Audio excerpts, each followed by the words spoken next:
नमस्कार बच्चों।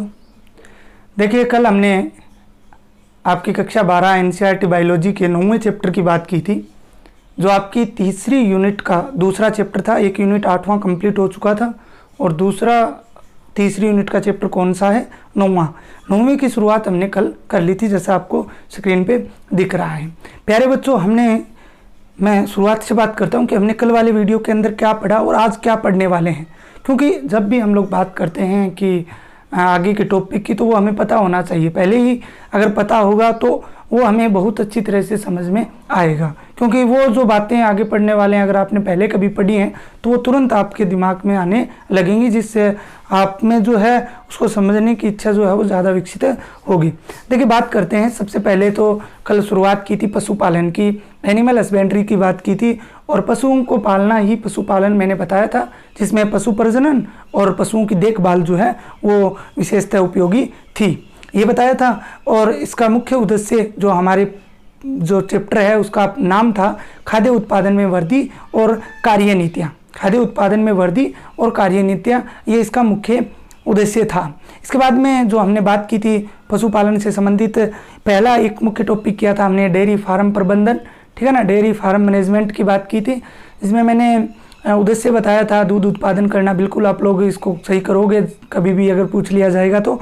इसके अलावा अगर बात करें इसकी उचित व्यवस्थाओं के बारे में बात की थी, ठीक है। आज उन्हीं उचित व्यवस्थाओं की बात हम फिर से करेंगे, क्योंकि आज का आगे का जो हमारा टॉपिक होगा वो होगा मुर्गी पालन, या फिर बोलते हैं इसे कुक्कुट पालन की हम लोग जो है वो बात करेंगे। पोल्ट्री जो जिसे बोला जाता है, पोल्ट्री कल्चर बोला जाता है, मुर्गी पालन, उसकी जो है वो हम लोग बात करने वाले हैं। प्यारे बच्चों, देखिए, कल हमने डेयरी फार्म प्रबंधन में किस प्रकार से दूध का उत्पादन किया जाता है और किस प्रकार से वो खाद्य उत्पादन में बढ़ोतरी करता है, इसकी बात जो है वो की थी। आज के इस वीडियो में शुरुआत करते हैं आपके कुक्कुट पालन की, या पोल्ट्री जो कल्चर है उसकी बात करते हैं, पोल्ट्री फार्म मैनेजमेंट की बात जो है वो करते हैं। देखिए प्यारे बच्चों, सबसे पहला प्रश्न यही आता है, मुर्गियों का पालन करना ही क्या कहलाता है? कुक्कुट पालन कहलाता है। लेकिन ध्यान रखना, मुर्गियों के साथ साथ अन्य जो जंतु है वो भी पाले जाते हैं, जैसे बत्तख है, गिद्ध है, ठीक है, टर्की है, इनका भी क्या है साथ में इनको भी पाला जाता है कुक्कुट पालन में। तो कई बार प्रश्न ये पूछ लिया जाता है कि मुर्गियों के साथ में और किसको पाला जाता है, तो इसको थोड़ा सा ध्यान में रखना। अब बात करते हैं कुक्कुट पालन। तो मुर्गियों को पालना ही क्या कहलाता है? कुक्कुट पालन या कुक्कुट फार्म मैनेजमेंट बोला जाता है। इसके बाद में बात करें तो इसके लिए इसका जो मुख्य उद्देश्य क्या होता है, क्योंकि बात आती है उद्देश्य की कि इसका मुख्य जो उद्देश्य है वो क्या होगा। तो प्यारे बच्चों, उद्देश्य की अगर बात करते हैं तो उद्देश्य क्या होगा? भाई, मुर्गियां क्यों पाली जाती हैं? दो महत्वपूर्ण काम होते हैं, एक तो अंडे उत्पादन के लिए और दूसरा होता है मांस उत्पादन के लिए। तो दोनों बात आप सभी लोग परिचित हो, अंडे उत्पादन के लिए और मांस उत्पादन के लिए, ठीक है ना। उद्देश्य क्या होगा? अंडे उत्पादन और मांस उत्पादन के लिए इनका जो है वो पालन किया जाता है, जो हमारे खाद्य उत्पादन जो होता है उसमें बढ़ोतरी करते हैं। बिल्कुल सही है, जिस प्रकार से दूध जो है खाद्य उत्पादन में बढ़ोतरी कर रहा था, उसी प्रकार से ये आपका मुर्गी पालन भी, जिसमें अंडे और मांस प्राप्त होते हैं, वो भी खाद्य उत्पादन में क्या करते हैं? बढ़ोतरी करते हैं। सभी जानते हैं मांस और अंडों का जो महत्व है वो बहुत ज़्यादा हमारे शरीर के लिए है, और बहुत सारे लोग जो हैं वो इनका खाद्य पदार्थों के रूप में इनको उपयोग में लेते हैं। इसके बाद में बात करते हैं मुर्गी पालन के लिए उचित व्यवस्थाओं की। तो प्यारे बच्चों, उचित व्यवस्थाएं वही रहेंगी जो डेयरी फार्म प्रबंधन में हमने पढ़ी थी। क्या क्या पढ़ी थी, मैं एक बार रिपीट कर देता हूँ। हमने पढ़ा था कि पहली बात, जो आवास होगा उनका, आपको पीछे दिख भी रहा होगा मुर्गी पालन, और आपने देखा भी होगा, क्योंकि अभी तो नहीं है आसपास, बाकी कुछ समय पहले बहुत सारे हमारे आसपास भी बहुत सारे मुर्गी फार्म जो है वो खोले गए थे, ठीक है। पहली बात, इसके लिए जो आवास होगा वो रोग मुक्त होना चाहिए, आवास स्वच्छ एवं साफ होना चाहिए, रोग मुक्त होना चाहिए। इसके अलावा इनके लिए एक चिकित्सक होना चाहिए। और वो चिकित्सक क्यों होना चाहिए? क्योंकि मुर्गियों में संक्रमण रोग बहुत ज़्यादा फैलते हैं, जैसे बर्ड फ्लू रोग, एक मुर्गियों में संक्रमण रोग होता है बर्ड फ्लू रोग, और ये संक्रामक रोग होता है, जिसके कारण एक मुर्गी से दूसरी, दूसरी से तीसरी, चौथी, पांचवी में इस प्रकार से पूरे फार्म के अंदर फैल सकता है, ठीक है। और ये बर्ड फ्लू वायरस के द्वारा होता है, बर्ड फ्लू वायरस के द्वारा ये रोग जो है वो होता है, ठीक है, जो क्या करता है? मांस व अंडे उत्पादन में जो है उनकी जो मात्रा है उसको घटा देता है। सीधी सी बात है, अगर रोग होगा तो वो उसकी मात्रा को क्या कर देगा, घटा देगा, जिससे खाद्य उत्पादन में वृद्धि जो है वो प्रभावित होगी। वो क्या होगी, प्रभावित होगी, अर्थात घट जाएगी, वृद्धि न होकर उसमें क्या आना शुरू हो जाएगी, कमी आना शुरू हो जाएगी।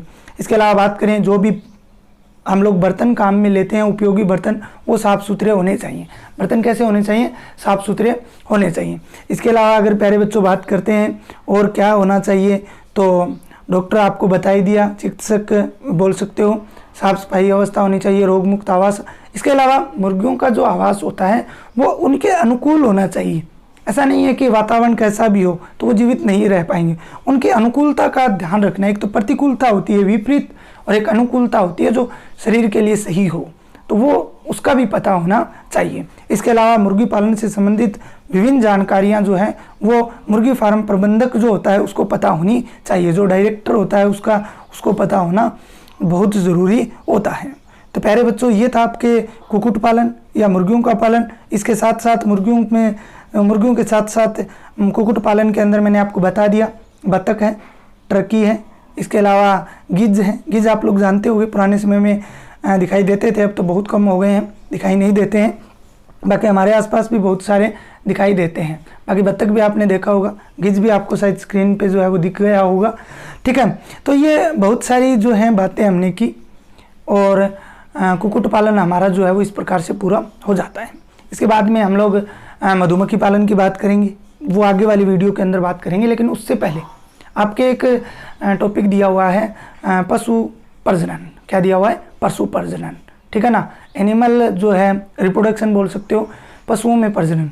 तो हम पशुओं की प्रजनन की क्रिया नहीं पढ़ने वाले हैं कि पशुओं में प्रजनन किस प्रकार से होता है, बल्कि यहाँ पे पढ़ने का ये उद्देश्य है, पशुओं में प्रजनन के द्वारा हम लोग खाद्य उत्पादन में बढ़ोतरी कर सकते हैं, और वो कैसे कर सकते हैं। अगर प्रश्न पूछा जाए, क्योंकि एनसीईआरटी का जो सिलेबस है उसमें हर लाइन से प्रश्न पूछ सकता है, वो क्यों, कैसे, कब, कहाँ, भाई बहुत सारे का प्रश्न बनते हैं। तो यहाँ पे प्रश्न ये बनता है कि पशु प्रजनन से किस प्रकार से खाद्य उत्पादन में बढ़ोतरी की जा सकती है। तो वो इस प्रकार से की जाती है कि पशु प्रजनन से हम पशुओं की संख्या में बढ़ोतरी कर सकते हैं। पशुओं की संख्या में क्या कर सकते हैं, बढ़ोतरी कर सकते हैं।